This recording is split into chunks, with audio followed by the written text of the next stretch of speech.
Alright, so here it is, the review to the legendary Ocarina of Time. Now keep in mind, this is actually a review on specifically Ocarina of Time 3D, um, and my choice of system that I played it on was the new 3DS. So that is going to be into consideration. I will mention the other consoles as I review it, so that you guys do kind of understand, if you don't have a new 3DS, what kind of things you can look forward to or not look forward to in the process. Um, so speaking of the new system, the first thing I would like to mention is how great the game looks. It's actually really amazing how. For me, I played the original on the N64, and jumping into the 3D version, it was beautiful. Um, the textures are more detailed, and they feel like they're higher resolution, although it might just be because it's a smaller screen, so it might actually be the same resolution as that 64. But it does feel like it's a higher resolution. As a result, everything looks more detailed, and there's little things here and there that they added for detail. Like, for example, walking around in Hyrule Field, there's like little bushes that are added. That really, one of my biggest complaints was the barrenness of Hyrule Field. That really makes it feel a little bit more lifelike. And that little bit of touch really makes a difference, in my opinion, for the game. And it looks a lot better. It's just overall, it's a beautiful 3D remake, and it looks nice. The 3D effect is actually really nice. I actually played the whole game, both originally on the original 3DS and on the new 3DS, with 3D almost always on. It looks a lot better. To me personally, I feel like it actually looks a little bit more detailed.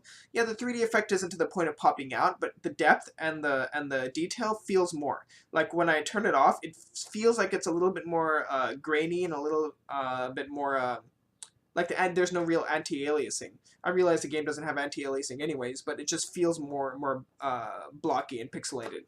So I prefer the 3D. I feel like it looks a lot better. There is a ghosting problem though, especially with black backgrounds, which is usually a problem with 3D. But yeah, with the black backgrounds you do see ghosting, and occasionally you do still see ghosting in some other parts with bright backgrounds too, like pure white or something like that. That's a bit of an issue. It was a less of an issue with the new 3DS, bigger issue with the original 3DS. Um, but yeah, the game still looks beautiful. It's a wonderful remake. The music is wonderful as usual. They did slightly remix the music just to upgrade the music a little bit. For example, in Ganon's Tower, when you're going up the stairs, I feel like there's more detail added to the music that wasn't in it originally. So the music is nice.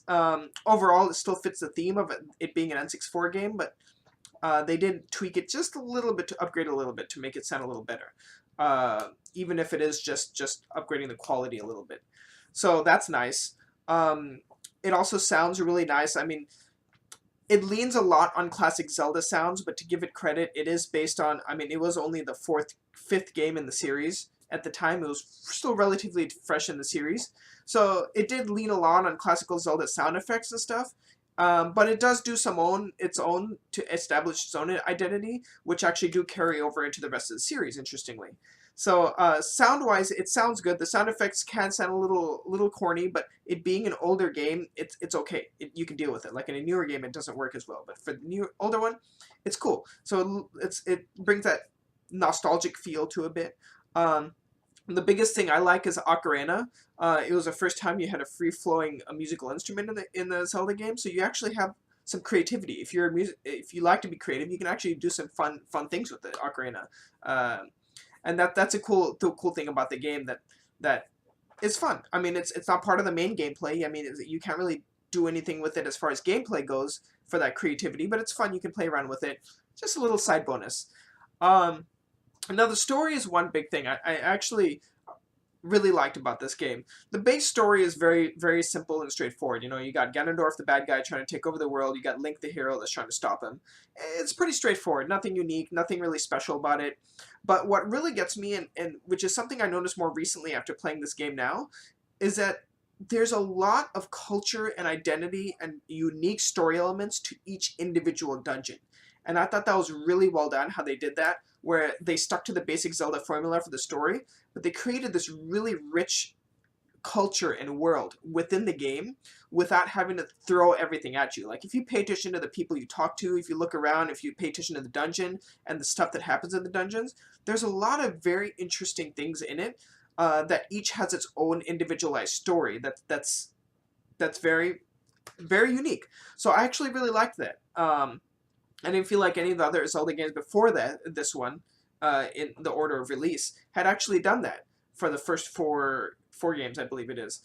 So that was really cool, and I really like that. And that's really one of the biggest points to me that really hit me hard was that, and I'm a fan of games that don't throw story at your face, but let you kind of settle in so that you feel like you're figuring it out in the world on your own, which makes it a lot more satisfying.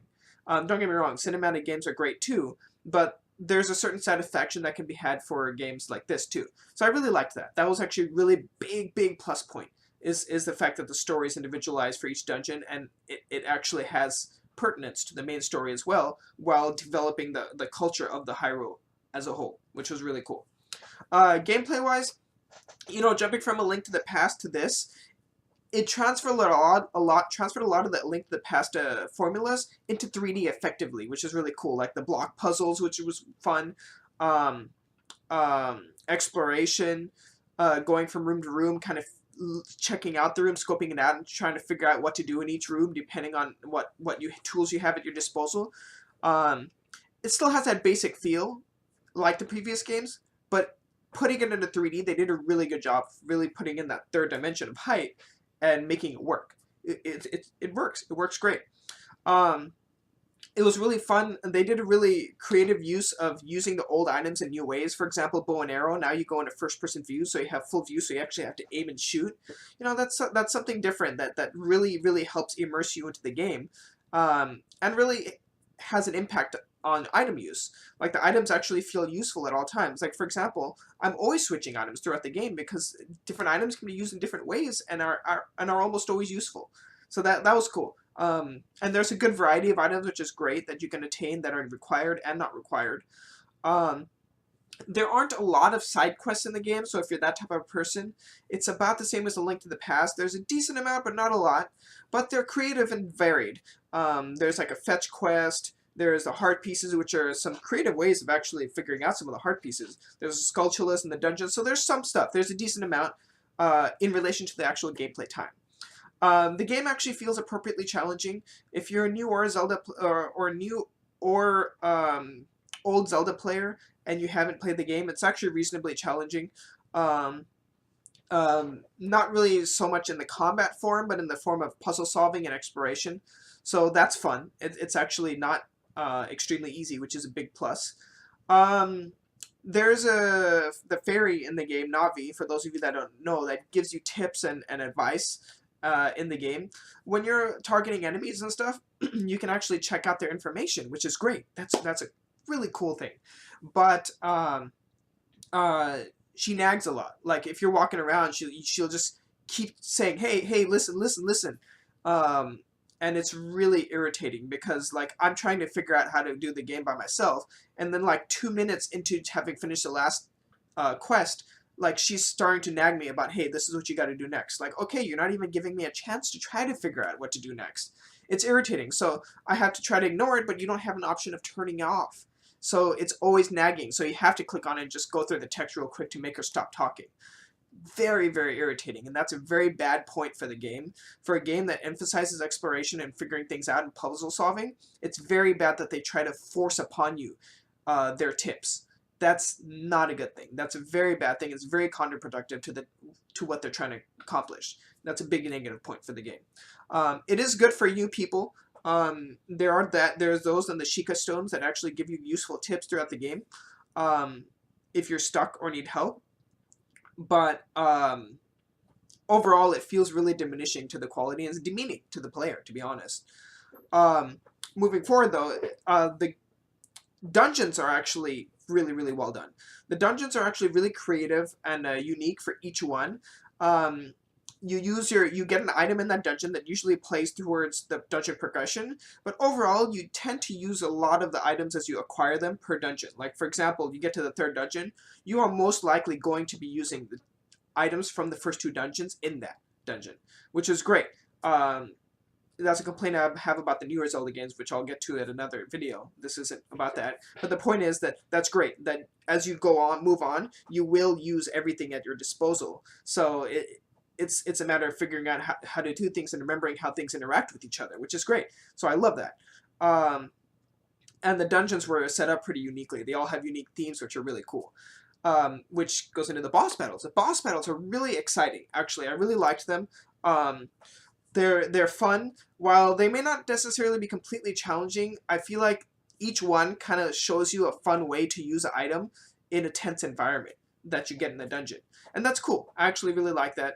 I know a lot of people don't like that. Okay, you know you have to use this item, so you already know what the weakness is. Yeah, that's true. But I mean, it kind of culminates the everything you've gathered in that dungeon into this one battle.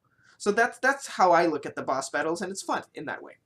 Um, the game overall is mostly linear. You have to go from 1 to 3 to 4 in dungeon order. You do have a little bit of flexibility later on in the game on if you're creative on how you can approach the dungeon order, but overall the game is pretty linear. Might be a plus or minus for me. I don't mind so much because the game is fun and the side quests is what breaks that linearity. You can do those in any way you want, but the main game is linear, which makes sense. That's how it should be. It does give you some sense of exploration, but it's not an open world game, so don't expect that if you haven't played the game and you don't know anything about it. It's reasonably lengthy, considering the age. It's an N64 game, an early N64 game. It's probably about 8 to 10 hours if you don't really do many side quests. If you do try to do 100%, you'd probably spend about 20 to 30 hours, which is a good length.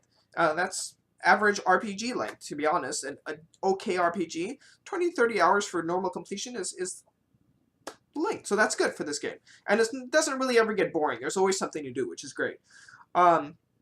It's also a very important connection to the whole series, past and present, which is really, really cool. If you do actually play the series, it's cool. Even as a standalone game, then it's not relevant. But if you're playing it as a series, yeah, that's a cool point. Content-wise, there's actually, like I mentioned, a good amount of things to do. I also like that they added the ability to revisit boss battles, which is a fun, welcome challenge, because then you can try to approach boss battles in different ways or do it as quickly as possible. That's cool, and I actually really like that. That's one of my biggest complaints about games like this, is that you can't go back and like fight bosses, which is one of the funnest parts of the games. You can do that here, so that's great. You couldn't do that in the original. The inclusion of the Master Quest is a big plus. It's basically like a second quest or a hard mode that wasn't originally released in the game. It was released in a special edition on the GameCube, and then now it's available on this, which is great. Basically, the whole game is mirrored, and they redid all of the dungeons in a new type, so that it's not really story relevant anymore in the way this dungeons progress, but it's a fun challenge because they don't have to be limited by a story progression. They can do whatever they want. So it's a fun, challenging hard mode that really is really expands the gameplay basically by double.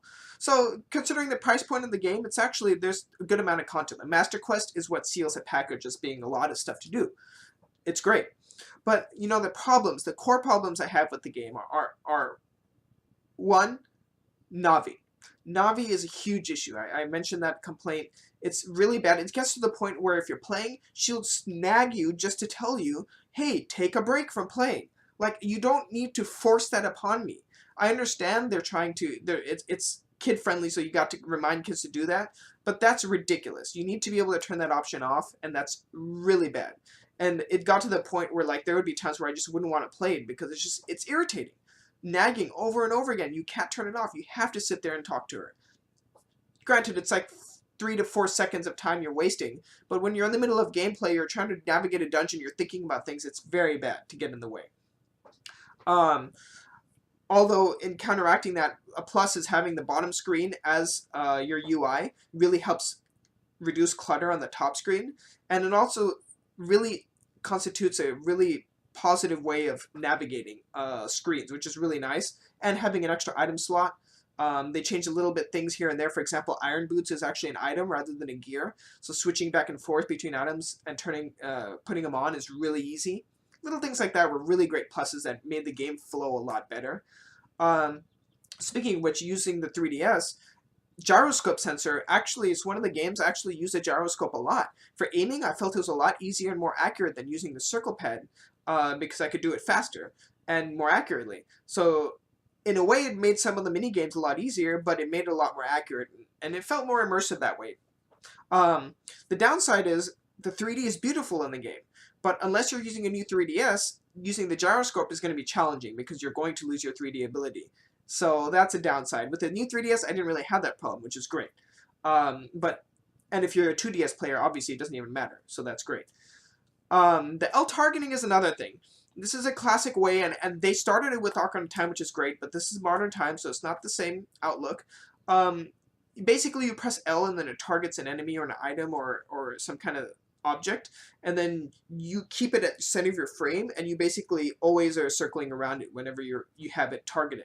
It's a brilliant idea that really works for the game, but the problem is that when you're in precise situations or you're trying to do something complex and there's things around that for you to target, if you're trying to move the camera around, you automatically will target it. So for example, I'll turn my Link the opposite direction, there's an enemy here, I'll press L to try to make the camera go behind him because I need to do something without trying to attack the enemy, and then boom, it targets the enemy. So it's really irritating. That is a really big issue, in my opinion, that should have been solved with the newer version that wasn't. All they needed to do was add a free camera. They could have added like a D-pad in the corner or use a D-pad actually for that. But there was no free roam camera, and that was one problem I had with the game. So considering those problems, but the overall quality of the game, it still holds up very well in modern days as a whole. It's still a very fun game. Going back to it after all these years and having played so many games, I still enjoyed it thoroughly. And this isn't nostalgia speaking, and that'll be in another video explaining why. But, so what is it? Overall spiciness level, I would actually give this a 9 out of 10. So, I know I talked a lot in this video, I'm sorry, but it is a big game and there's a lot to talk about. I hope you enjoyed this review, and go out and play Ocarina of Time. It is a must play. Thank you for watching.